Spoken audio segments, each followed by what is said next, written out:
एक बार मुझे माफ़ कर दो अम्मा, अपने दर्शन की अनुमति दे दो, फिर कभी कुछ नहीं मांगूंगी।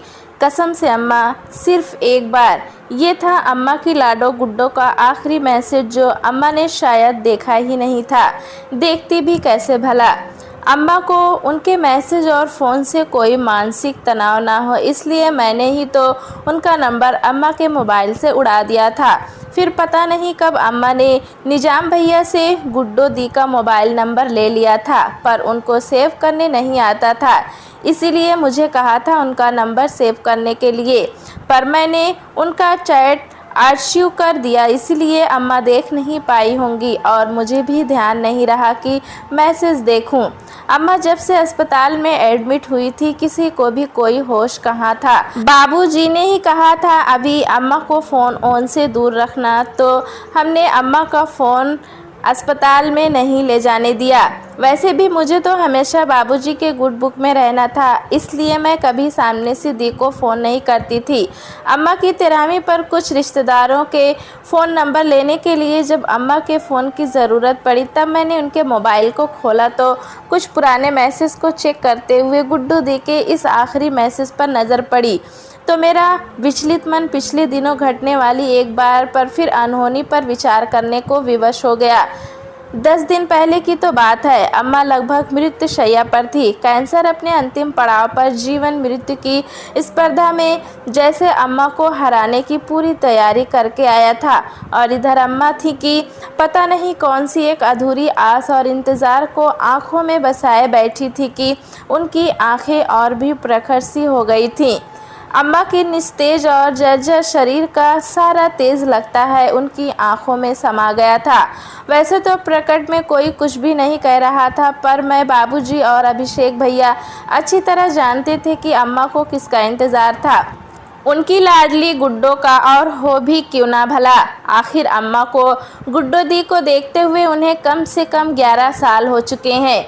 इन सालों में उन्होंने कितनी दफ़ा अपने मन को समझाया होगा, अपनी पहली संतान जिगर के टुकड़े को फ़ोन करने से खुद को रोका होगा, पता नहीं। मैं अक्सर सोचा करती थी कि अम्मा में कितना धैर्य है, कितना मन को मारकर और भावनाओं को बांध कर रहना आता है अम्मा को। कैसे उन्होंने अपनी आँख की पुतली, अपनी राजकुमारी को देखे बिना दिन गुजारे होंगे। आखिर उन्होंने अपने कलेजे के टुकड़े को खुद से दूर रखने को अपने कलेजे पर पत्थर रखा होगा। कितना बिलखी होंगी अम्मा जब वो अपनी बेटी का साथ ना दे पाई होंगी। आज मैं खुद एक प्यारे से बच्चे की माँ बनकर समझ पा रही हूँ कि अम्मा के लिए वो कितनी दुविधा और असमंजस्य का समय रहा होगा, जब उन्हें बाबूजी की दहाड़ती आवाज़ में गुड्डो और परिवार के बीच में किसी एक को चुनना था, मजबूर हो गई थी। वैसे गुस्सा और क्षोभ तो अम्मा को भी हुआ होगा, आखिर उनकी भी तो विश्वास टूटा था, पर वो उनका साथ देने के लिए घर कैसे छोड़ देती। गुड्डो दी के अलावा उनके 2 बच्चे और भी थे, मैं और अभिषेक भैया। उफ, कैसा दिन था वो। गुड्डो दी दालान पर अपने नौसे के साथ सिर झुकाए खड़ी थीं और बाबूजी जोर जोर से चिल्लाकर कह रहे थे, जब इस लड़के के साथ तुम्हें हम सब का विश्वास तोड़कर घर की इज्जत मिट्टी में मिलाकर घर से भागने में शर्म नहीं आई, तो अब माफ़ी किस बात की मांग रही हो। आज से तुम हमारे लिए मर गई हो, दोबारा अपना मुंह दिखाना मत। अम्मा ने आगे बढ़कर बाबूजी को थोड़ा शांत करना चाहा कि इस तरह ऊंची आवाज़ में चिल्लाएंगे तो अपने घर की बहुत बदनामी होगी। अपने घर की इज्जत को यूँ सरेआम ना उछालिए। अम्मा ने अपनी बात खत्म भी नहीं की थी कि पलाश में वो हो गया जिसकी किसी ने भी कल्पना तक नहीं की होगी। बाबूजी ने अम्मा को गुस्से से ज़ोर से झटका दिया था जब वो उनकी बाह पकड़कर उन्हें अंदर ले जाना चाह रही थी। बाबूजी के झटके से सुकोमल अम्मा छिटक कर दूर जा गिरी थीं। चोट खरोच से ज़्यादा दर्द अम्मा के मन में हुआ था। उनका मन आहत हुआ था, क्योंकि आज तक बाबूजी ने अम्मा से ऊंची आवाज़ में बात तक नहीं की थी। अब तक दालान के बाहर पर लोग भी जमा होने लगे थे। घर की बात अब घर में छुपने वाली नहीं थी, क्योंकि असलम के साथ घर से भागने के बाद दीदी पूरे 8 दिन बाद लौट कर आई थी, निकहत बानो बनकर। कानपुर के ब्राह्मण कुल की कन्या का गैर हिंदू में विवाह करना, वो भी स्वेच्छा से घर से भागकर, एकदम से पछने पछाने वाली बात तो थी नहीं। ऊपर से दादाजी के बाद बाबूजी उनकी तरह अक्सर फुर्सत में सबको रामायण की चौपाई पढ़कर उनके अर्थ बताते हुए अपनी ओजपूर्ण में जैसे सरस्वती पुत्र बन जाते थे।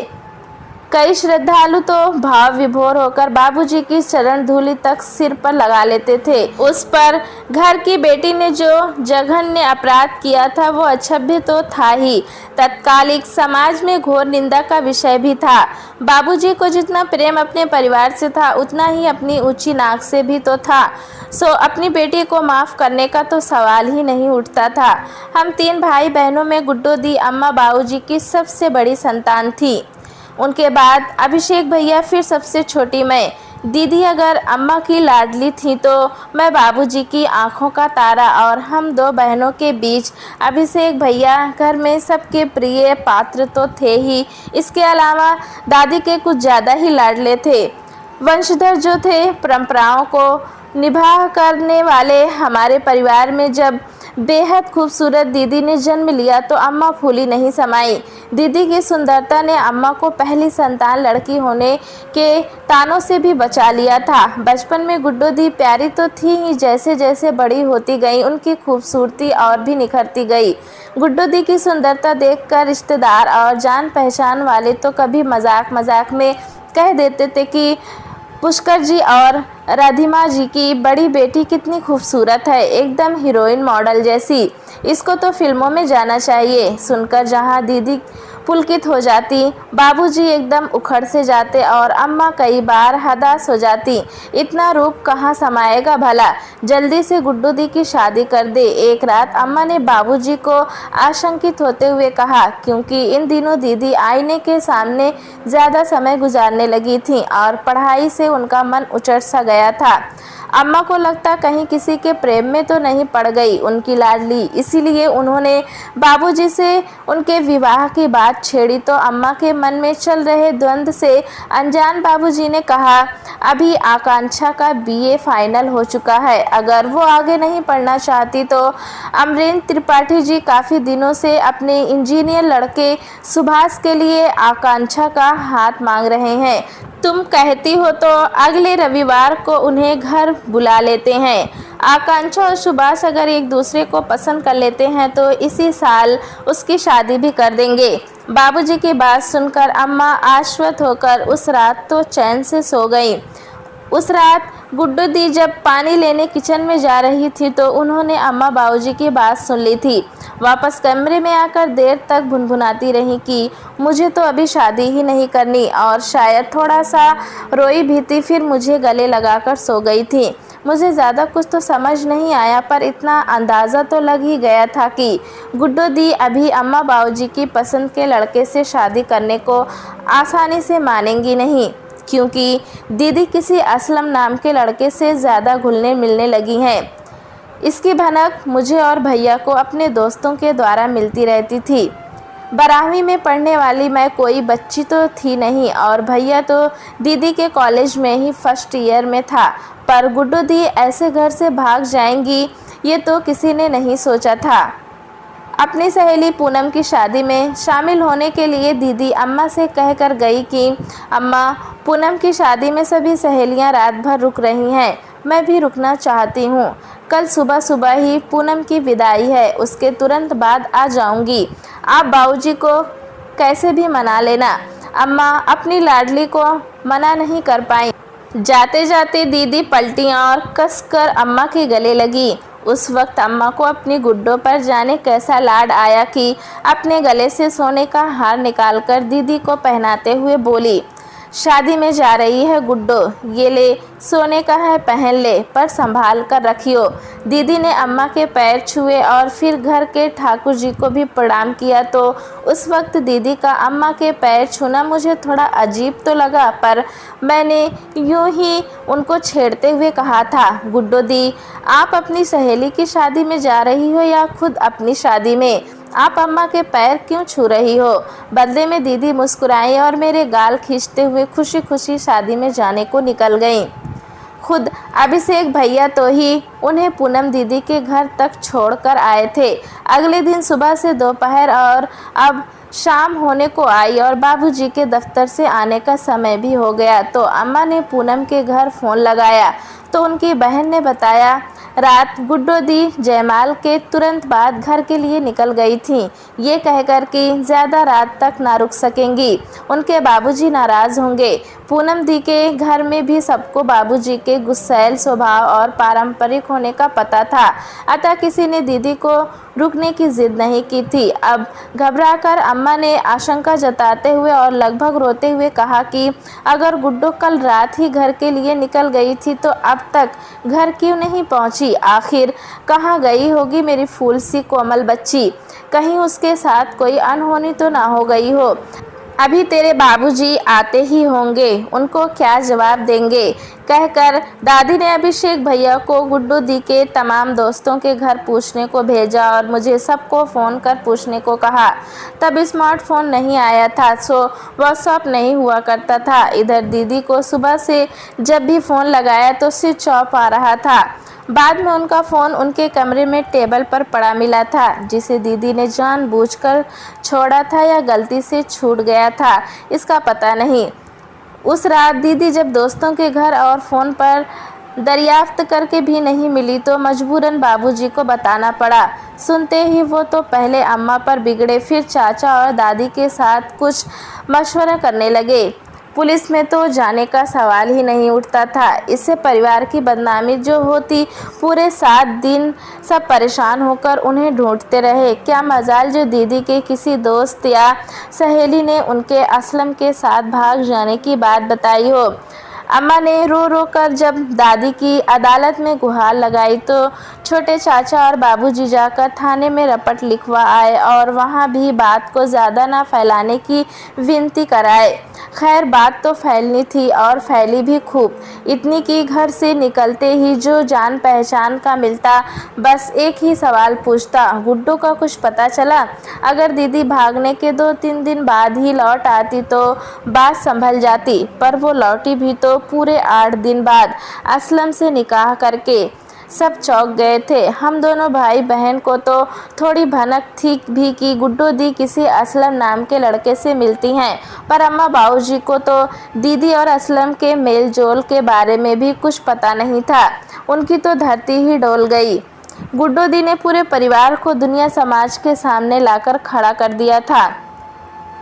किसी गैर हिंदू लड़के के साथ घर से भाग जाना और फिर पूरे 7 दिन बाद वापस आना, इस बीच पूरे परिवार को लोगों के तानों से बचाना एकदम असहनीय होता जा रहा था। इससे बाबूजी का क्रोध और आक्रोश दी पर बढ़ता ही जा रहा था। अगर पहले आ जाती तो शायद परिवार बदनामी से बच जाता, पर आई तो पूरे 7 दिनों के बाद, जब तक बात पूरे शहर में फैल गई थी। ऐसी बातें फैलते हुए देर कहाँ लगती है, और साथ में ही ये भी बात फैल गई थी कि अम्मा बाबूजी का शासन कमज़ोर है, बेटियां अनुशासित नहीं। बहुत बड़ी बात थी। एक माता पिता की परवरिश पर समाज सवाल उठा रहा था। बाबूजी तो गुड्डू दीदी को कभी माफ़ नहीं कर पाए। उस दिन वापस आकर दीदी कितना रोई, गिड़गिड़ाई, एक तरह से बाबूजी के पैरों में लौट गईं, पर बाबूजी पत्थर हो गए थे। जिस समाज में आज तक सर उठाकर चलते आए थे, वहाँ बाप दादा की पगड़ी उछालने वाली अपनी कुलक्षणी बेटी को कैसे माफ़ कर देते। बाबूजी और चाचा जी एकदम अटल खड़े थे। अम्मा और चाची की ज़ुबान कैसे खुलती जब गलती उनकी बेटी की ही थी, और दादी ने तो हद ही कर दी। उनके चेहरे पर इतना क्रोध मैंने तो कभी नहीं देखा था। जब गुड्डू दी और जीजा जी दादी के चरण स्पर्श करने को झुके तो उन्होंने पैर पीछे कर लिया और बड़े ही अपमानजनक शब्द कहे। दादी ने लगभग दीदी को खुद से परे करते हुए कहा था, मुझे छूने की कोशिश भी मत करना, अब तुम ब्राह्मण कुल की नहीं हो। बस अपमान का शायद आखिरी घूंट था वो गुड्डू दी के लिए। तब जो असलम का हाथ पकड़कर पलटी तो फिर वापस मुड़कर नहीं देखा। बाबूजी और अम्मा के पैर के पास की मिट्टी उठाया और उसे ही अपने पीहर की भेंट समझकर अपने आंचल में बांधा था। अपना पाथी ये समझकर और असलम के साथ निकल गई थी। उड़ती उड़ती खबर आती रही कि उनके 2 बच्चे हैं और अभी वो अलीगढ़ में रहती हैं, वगैरह वगैरह। आगे जाकर भैया की नौकरी पहले लखनऊ में लगी, तो शादी के बाद उन्होंने अम्मा की हालत देखते हुए किसी तरह कोशिश करके अपना तबादला कानपुर में करा लिया। पर तब तक अम्मा को इस जानलेवा रोग ने पकड़ लिया था। अब काम से कम पुष्पा भाभी और चिंटू से घर में थोड़ी चहल पहल रहने लगी थी। संजोग से मेरी शादी कानपुर में हुई थी, सो मायका छूट कर भी नहीं छूटा था। पर अम्मा के लिए हम सब मिलकर भी गुड्डू दी की जगह ना भर सके थे। वैसे भी एक माँ के लिए उसकी संतान का विकल्प कोई और कैसे हो सकता है। बाबूजी और अम्मा के सामने तो जैसे गुड्डू दी का नाम तक लेना भी गुनाह था। दादी जब तक जिंदा रहीं, गुड्डू दी को शराबती और गड़ियाती रहीं और कालांतर में उनके शाप का असर भी हुआ। ईद के वक्त भैया का एक दोस्त निज़ाम अलीगढ़ से कानपुर अपने घर आया, तो भैया से मिलने हमारे घर भी आया था। तभी उसने ये खबर सुनाई थी कि गुड्डू दी बहुत दुखी हैं। असलम के स्टूडियो का काम कुछ घाटे में चल रहा है और अब वह चौथे बच्चों को जन्म देने वाली हैं। उनके 3 बच्चे हो गए हैं और आगे भी अपनी मर्ज़ी से बच्चों को जन्म देना है या नहीं देना है, इस पर गुड्डू दी की कोई मर्ज़ी नहीं चल रही। सुनकर अम्मा बहुत विचलित हुई थी। निज़ाम के हाथों पैसे और काफ़ी सारा सामान भिजवाया भी था। पता नहीं कैसे बाबूजी को मालूम पड़ गया और वो अम्मा पर काफ़ी नाराज़ हुए थे। दीदी के घर से भाग जाने और विश्वासघात करने को माफ़ नहीं कर पाए थे। उन्हें इस बात की भी बहुत तकलीफ़ थी कि अगर दीदी और असलम का प्यार सच्चा था और वो दोनों शादी करना चाहते थे, तो कम से कम अपने परिवार वालों की मर्ज़ी का इंतज़ार करते। यूँ विषम परिस्थितियों से लड़े बिना आसान और चोट जैसा रास्ता अपनाना कदाचित हमारे परिवार में नहीं सिखाया जाता था। हर परिस्थिति में डटकर लड़ना, सामना करना, फिर जीतना, यही देखते आए थे हम अपने पूरे परिवार में। और गुड्डू दी भी तो इसी परिवार का अंश थी। बहुत खूबसूरत दीदी शायद अपनी खूबसूरती की ज़्यादा से ज़्यादा तारीफ़ों के पुल बांधने वाले असलम को दिल दे बैठी थी और बहुत जल्दबाजी में भविष्य का फैसला कर लिया था। बात ये नहीं कि असलम उनका सही जीवन साथी है या कोई और अच्छा जीवन साथी साबित होता। बात है उन्होंने निर्णय लेने में बहुत जल्दी कर दी थी। कुछ निर्णय हमारी ज़िंदगी में ऐसे होते हैं जो सिर्फ अकेले नहीं लिए जा सकते। शादी विवाह का निर्णय भी उन्हीं में से एक है, क्योंकि हमने अपने आप को खुद जन्म नहीं दिया, तो ऐसे में हमें जन्म देने वालों का भी हम पर अधिकार होता है और उनसे उनकी राय जानना भी बहुत आवश्यक होता है। अनुभव की थापी तो बुजुर्गों के हाथों में होती है। उतावलापन, उत्साह युवाओं का स्वभाव है, परंतु धैर्य और दूरदर्शिता तो उम्र के साथ ही आती है। गुड्डू दी ने जो भी किया हो उससे परिवार तो टूट ही गया था। बाबूजी एकदम खामोश हो गए थे। दादी अपने पूजा पाठ का आडंबर कुछ ज़्यादा करने लगी थी। हम भाई बहन घर बाहर 2 अलग माहौल में खुद को किसी तरह सामान्य रखने की कोशिश कर रहे थे। सबसे ज़्यादा टूटी थी तो अम्मा, क्योंकि एक माँ अपने बच्चे से दूर कभी खुश नहीं रह पाती और यहाँ तो उनकी लाडली न उनसे सिर्फ दूर हुई बल्कि उनका विश्वास भी तो तोड़कर गई थी। शायद गुड्डू दी ने अम्मा, बाबूजी, दादी, भैया, छुटकी बहन सबका विकल्प असलम और उसके परिवार में ढूंढ लिया था, पर हमारा परिवार गुड्डू दी का विकल्प नहीं ढूंढ पाया था। गुड्डू दी के जाने के बाद अम्मा को कभी ढंग से तो रोटी खाते हमने नहीं देखा। ऐसे ही दिन गुजर रहे थे। अम्मा अब उम्र से काफ़ी बड़ी दिखने लगी थी। जब दादी भी नहीं रही तो अम्मा अपने मन की बात मन में रखते रखते और भी उदास रहने लगी थी। पता नहीं कब ये जानलेवा रोग उन्हें ग्रस्त कर गया। उनका कैंसर जब तक पता चला लास्ट स्टेज था। वैसे भी ब्लड कैंसर का मरीज बिरले ही बच पाता है। बाबूजी ने इलाज के लिए एक घर तक बिकवा दिया तो भैया ने अपने सारे पैसे भविष्य निधि के निकलवा लिए अम्मा को बचाने के लिए। जैसे सब कुछ दांव पर लगा बैठा था, मेरा पूरा परिवार। लगता है अम्मा अब नहीं बचेगी। भर्राए गले से जब भैया ने कहा तो मैं जैसे अतीत के गलियों से वर्तमान में वापस आई। मैंने कुछ सोचकर कहा, भैया, अम्मा की जान गुड्डू दी में अटकी पड़ी है, एक बार उनको बुला लेते हैं, शायद उनसे मिल लें तो। बाकी मैं समझ गई थी कि भैया क्या कहना चाहते हैं, पर बाबूजी को कैसे राज़ी करे। बाबूजी को मनाना इतना आसान नहीं था, लेकिन मेरे आश्चर्य का ठिकाना नहीं रहा जब बाबूजी गुड्डू दी को बुलाने के लिए और उन्हें अम्मा से मिलवाने के लिए आसानी से मान गए थे। अभिषेक भैया और मैं अगले ही दिन दीदी से मिलने और उनको लाने का निश्चय करके निकल गए। मैं नहीं जाती, पर मुझे पता था कि दीदी अपने गर्भ के अंतिम महीने में चल रही थी, तो मेरा जाना ज़रूरी लगा। अस्पताल में अम्मा के लिए रात में किसी को रुकना होता, सो चिंटू को दादी के पास छोड़कर भाभी एक रात के लिए माँ के पास रुकने वाली थी। मैं अभिषेक भैया के साथ दीदी को लाने रवाना हो गई। दीदी के ससुराल पहुंचकर तो घर के बाहर काफ़ी लोग जमा थे। वहां पर शायद कुछ अनहोनी हुई थी, क्योंकि मातम जैसा माहौल था। घर से रोने की आवाज़ आ रही थी। हमें बाहर ही रोक दिया गया। अपना परिचय दिया तो रोने की आवाज़ आई और तेज़ हो गई। किसी ने कहा, अभागी पूरी ज़िंदगी अपने मायके वालों को तरसती रही, इंतज़ार करती रही, वो आए भी तो मौत के समय। मैं कुछ समझी नहीं, ऐसे समझकर भी अनजान बनने की कोशिश कर रही थी कि जो अंदेश मुझे हो रहा है, हे भगवान, वो सच ना हो। भैया तो कुछ समझ नहीं पा रहे थे, लेकिन जब दीदी की सास ने आगे बढ़कर कहा, आप निकहत के भाई हो ना, अच्छा हुआ आप आ गए। इस वक्त हम चाहते थे कि उसका दाह संस्कार हिंदू रीति से हो। अब जब आप आ ही गए हो तो अपनी बहन की अर्थी को कंधा आप ही देना। मेरे और भैया के लिए ये खबर एकदम अविश्वसनीय लग रही थी कि अम्मा की लाडो हमारी गुड्डू दीदी अब इस दुनिया में नहीं रही। जानकर आश्चर्य हुआ कि अपने चौथे बच्चे को जन्म देते हुए कमज़ोरी और ज़्यादा रक्तस्राव होने की वजह से गुड्डू दी इस दुनिया से चली गई थी। हमारे पहुंचने के 4 घंटे पहले ही मैंने बदहवास होकर बाबूजी को फ़ोन किया तो फ़ोन चाचा जी ने उठाया।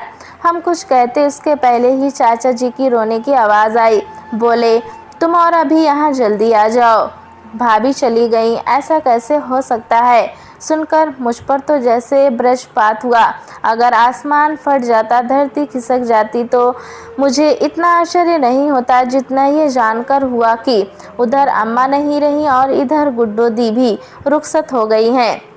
कैसी विडंबना थी ये और कैसा अद्भुत संयोग। एक ही समय में माँ बेटी इस दुनिया को अलविदा कह चुके थे। गर्भनाल से जुड़ी माँ बेटी की तरह अम्मा और गुड्डू दी की आत्मा शायद फिर से जुड़ गई हो, जिन्हें इस दुनिया ने तो जाति, समाज और कौम के बंधनों में जकड़कर मिलने नहीं दिया। शायद इस दुनिया में, उस लोक में जहाँ कोई बंधन नहीं होता, वहाँ उनकी आत्मा मिल सके। जब हम वहाँ से वापस आए तब अम्मा का फ़ोन निकाला और देखा था दीदी का वो आखिरी मैसेज। अम्मा, मुझे माफ़ कर दो, मुझे एक बार आपसे मिलना है। एक बार अपनी छाती से लगाकर माफ़ कर दो अम्मा। एक बार अपने दर्शन की अनुमति दे दो अम्मा। काश ये मैसेज मैंने पहले देख लिया होता। काश अम्मा को ये मैसेज पढ़ने दिया होता। मेरा पछतावा तो अब उम्र भर का है। अम्मा, बाबूजी ने तो गुड्डू दी को माफ़ कर दिया, पर क्या मैं खुद को अनजाने में की हुई इस गलती के लिए माफ़ कर पाऊंगी? शायद वहाँ गुड्डू दी अम्मा की गोद में चैन से सो रही हो। शायद दोनों ने मुझे माफ़ कर दिया हो, वो आखिरी मैसेज ना पढ़ने देने के लिए। दोस्तों, कहानी कैसी लगी हमें कमेंट में ज़रूर बताएं। चैनल पे नए हैं तो एक लाइक और सब्सक्राइब करना ना भूलें।